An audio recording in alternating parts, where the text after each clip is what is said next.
Bonjour à tous et bienvenue sur la Web TV du Journal Toulousain. Aujourd'hui à Toulouse, nous accueillons un grand maître de l'aïkido traditionnel, Monsieur Alain Perrache.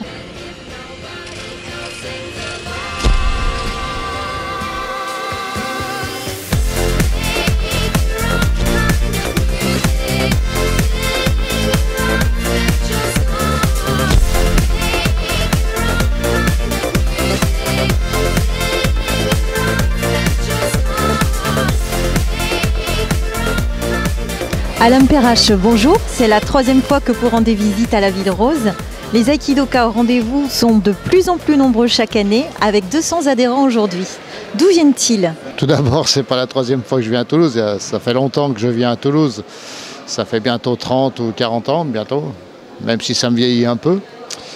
D'où viennent-ils? Aujourd'hui, on a des gens de toute la région sud-est, de Montpellier jusqu'à Biarritz. Ça va dans le centre jusqu'à Nantes pour l'aspect nord. Et puis on a quelques étrangers, des Hollandais qui viennent faire un séjour dans la Ville Rose et puis qui vont finir par venir vers chez nous. Moi j'habite dans le Beaujolais. Et donc qui vont venir cette semaine s'entraîner au dojo avec moi parce que c'est des élèves que j'ai de Hollande et qui viennent rendre visite à leur vieux professeur que je suis.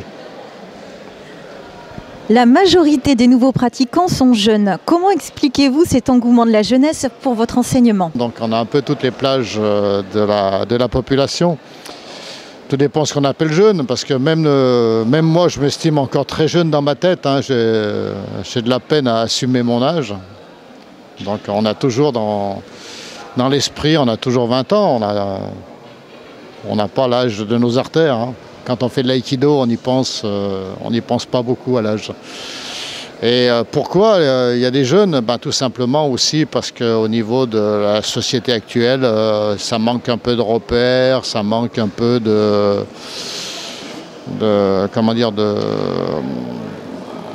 notions qu'on ne retrouve pas dans le domaine scolaire, parce qu'on demande beaucoup à l'école, mais il y a aussi la cellule familiale qui ne fait plus le travail qu'elle faisait avant, et donc les jeunes viennent chercher des fois dans l'aïkido ce qu'ils devraient trouver normalement dans leur cellule familiale.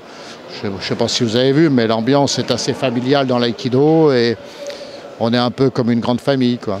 Donc c'est peut-être ça aussi qu'ils viennent chercher, pas uniquement une gestuelle technique ou une activité physique. En quelques mots, qu'est-ce que l'aïkido traditionnel? L'aïkido traditionnel, c'est très simple. Les termes sont bien définis. On pratique dans un dojo. Un dojo, littéralement, c'est le lieu où on étudie la voix. Dans un dojo, il n'y a qu'un seul professeur. Il n'y en a pas 50, il y en a un. Et c'est lui qui détient la voix. Donc on vient étudier la voix d'un professeur, c'est-à-dire la voix d'un artiste, puisque l'aïkido n'est pas un sport mais un art.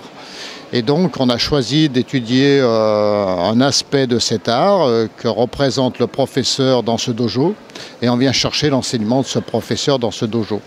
Donc on est à l'opposé de toute idée de sport, d'un quelconque fonctionnement sportif, dans un milieu fédéral sportif. Le milieu traditionnel, c'est un milieu loi 1901, puisqu'on peut créer une association dans nos pays démocratiques, avec pour objectif l'étude de l'aïkido traditionnel. Et donc c'est tout à fait possible, puisqu'on en est la démonstration depuis une trentaine d'années. Et ça fonctionne très bien et on conserve à l'aïkido ses caractéristiques au lieu de le polluer par des notions sportives ou locales qui le dénaturent et qui en font quelque chose d'horrible et qui n'a aucun intérêt.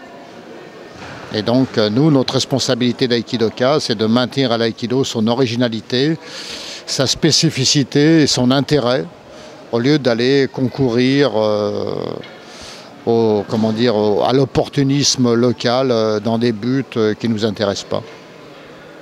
Voilà, c'est ça l'aïkido traditionnel. Êtes-vous le seul à transmettre un aïkido traditionnel? Oh non, là, tous les gens que vous avez vus sur le tatami, il y a beaucoup de professeurs qui eux aussi relayent cette voie. Et il y a de plus en plus de gens qui font de l'aïkido traditionnel.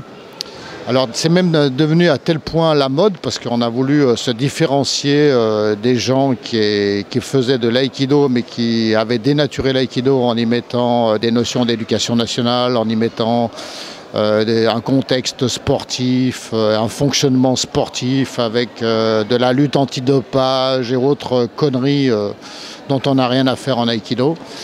Et donc voilà.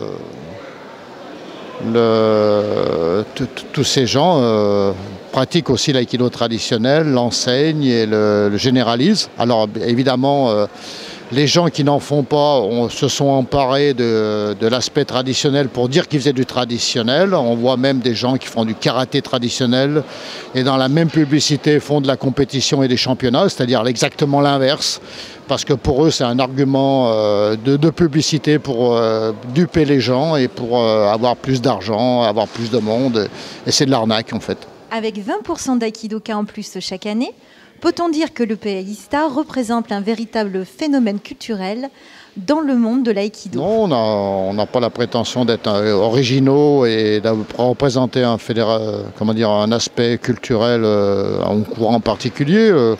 L'aïkido a été parfaitement défini par le fondateur. On essaye modestement d'appliquer les enseignements du fondateur et de ne pas les dénaturer parce que pour nous, la plus haute autorité, la personne qui a été le plus loin dans le domaine de l'aïkido, c'est le fondateur de l'aïkido. Et ses héritiers n'ont pas été à la hauteur et on se sont passionnés pour des sujets plus triviaux et commerciaux. Et nous, on tient à conserver le caractère original de l'aïkido qui nous a séduits et qui nous a amenés à pratiquer cette discipline.